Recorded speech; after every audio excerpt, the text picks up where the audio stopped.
fam. I am sending you guys lots of love and big hugs. I am in Calgary, Canada, and it is snowing, as you can see. I am in between Arizona and Utah. That's my booty. Madrid, España. We're in Vegas for 36 hours. Hi fam. I'm on a horse. Love you guys. Love you guys. Love you guys. From the beginning, she was a curious child and possessed of boundless energy and was extremely sociable. She'd complete one avenue of interest and then inquire, what'll we do next? What she did next in 2018 was join World Central Kitchen, an aid organisation providing meals during natural disasters or conflict. Hey, this is Zomi from World Central Kitchen. I'm coming to you from Amman in Jordan. Assalamu alaikum from Sonu Sheikh in Sindh in Pakistan. The convoy that is full of hot meals in Hambros, which we are going to be taking up into the mountains. Not long after the war in Gaza began, the UN declared the zone an epic humanitarian catastrophe. World Central Kitchen moved in.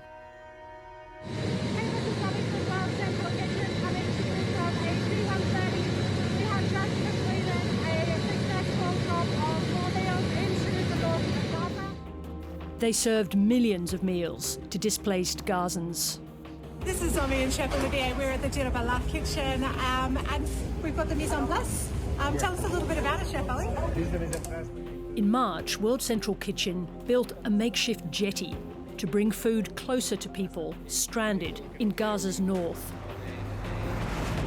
Motor vessel Open Arms, Israeli Navy. You have a permission from the State of Israel to enter an area under maritime blockade to provide humanitarian aid. On April the 1st this year, Zomi and 6 WCK colleagues collected a delivery from the jetty. They filed a detailed plan of their movements with the Israeli military, but a delay getting approval meant the convoy set off towards their warehouse after dark.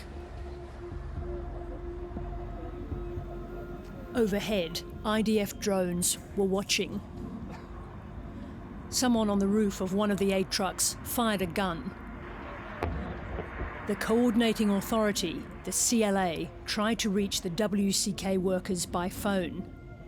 But a communication failure meant not everyone watching knew Zomi and her colleagues were in the convoy. At the warehouse, the drones identified 2 to 4 gunmen moving near the aid vehicles. IDF brigade staff now believed they were watching Hamas hijack the aid. A request to fire is made and denied. As the 3 aid vehicles prepare to pull out, a drone operator mistakenly thinks he sees a driver put a gun in his car. The gunman headed north as the 3 unarmed WCK pickups turned south, heading home for the night. In the darkness, their World Central Kitchen logos were not visible.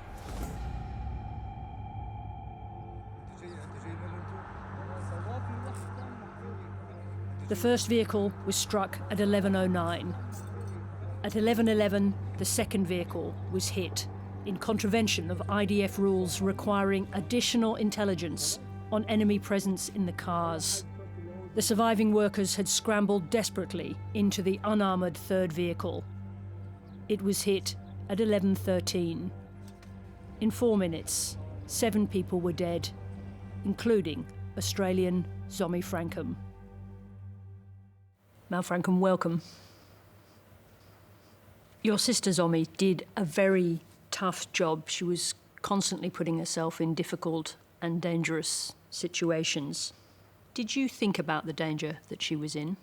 Most definitely, but she was always very risk aware, and she'd send us videos from all these far-flung places, and she'd describe what's going on, and you know, what they're doing, what they're doing in the activation and how it's all going to work. But she always seemed very calm about it, and she knew what was going on, always well planned. So she reassured you? Yeah, yeah. And when you saw her, when she came back to Australia, what was it like catching up with her after she'd been so far away? It was like a tornado of happiness. You know, she'd fly in from wherever she was. She'd spend a few days in Sydney catching up with the family and myself, but she'd always have a very full agenda. And, you know, on Friday night we're doing this, Saturday night we're doing that, I'm seeing these people on that night, and just packed it full and then flew out again. Where did that relationship that you had with her, which you're so lucky to have had with her, because many people don't have such a close relationship with their sibling, where did it come from? I think after my mum passed away, our mum passed away in 2001, that brought us together a lot. The grief of that happening was pretty big. We kind of gelled through that process, and our bond became stronger. And, you know, we knew that we had to rely on each other for help and assistance. Was there something in the nature of your upbringing that you think contributed to the choice she made to become an aid worker eventually? It was a simple childhood. You know, never had very much, you know, kind of money or luxury, you know, in our childhood. So that might have, you know, helped her to kind of understand, you know, that when people are less well off and if they need help, and the compassion that comes along with that. Did she talk to you about the likelihood of her going to, or the possibility of her going to Gaza? She didn't really tell us too much about going into Gaza as such, but I don't think she knew whether it would be approved or not, or how that was going to work. And it was just a photo from her in the Welcome to Palestine sign that she sent to us saying, I'm in. Did you know that Zomi had told one of her colleagues that she was afraid in Gaza? Yes. I think she said she got used to the drones, but the boom still made her afraid in her stomach. Does that trouble you, that she was actually afraid in that time? She was afraid, but she was brave at the same time. She knew what she was doing. She knew what the greater good was, you know, feeding thousands of starving people. Yeah, it would have been the same for all the aid workers over there, you know, even all the residents and, you know, everyone within that area. It would have been pretty terrifying. How important is it for you that she was doing something for the greater good? It's very important. So I just want to go to the beginning of April. Where were you when you found out something had happened? I was at work. Yeah. I think I was in a meeting from say 9:30 to 10 o'clock in the morning, and my phone rang during the meeting, and, you know, I couldn't answer it straight away, but it came up as the Department of Foreign Affairs and Trade on my phone. They called again 5 minutes later, and they said they worked out, asked me who I was. And they said that you're the next of kin contact for Zomi Frankcom. I said yes. We've had reports that she's been involved in an incident in Gaza. We're trying to verify those details, and you might hear her name in the news, in the media, but we just wanted to let you know that we're investigating it as a priority. What did you do next? Went back to my desk and texted Zom and said, please call or text me ASAP. I've heard you've been involved in an incident. What happened next? I was waiting for them to call back with more information, and then about an hour later, my phone started ringing again, and it just came up as Washington, DC. I was like, oh no. And then answered that call, and that was the heads of World Central Kitchen, basically telling me that she'd been killed in an airstrike.